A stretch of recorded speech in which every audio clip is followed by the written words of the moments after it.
Hello everyone, my name is Malvia Kaushal and currently I'm working as a data analyst at the Sparks Foundation.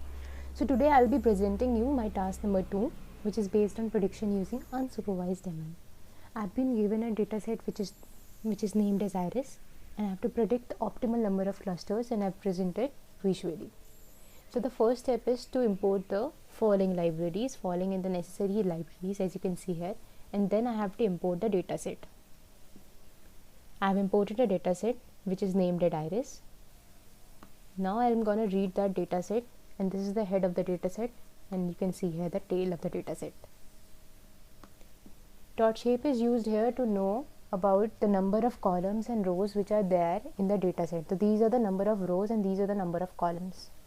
Dot columns is used here to know about the names of the columns which are there in the dataset. Now what I'm doing, I'm making the column named species as unique. So I'm using here unique function, and then I'm using .info to know about the basic details about our data. Here I have used .describe to know about count, mean, standard deviation and many other things which you can see here in the output window.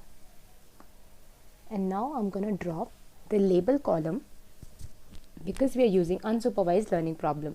So you can see here. Now we're going to find the optimal number of clusters using the elbow method. And then we're going to plot the WSS against the cluster range.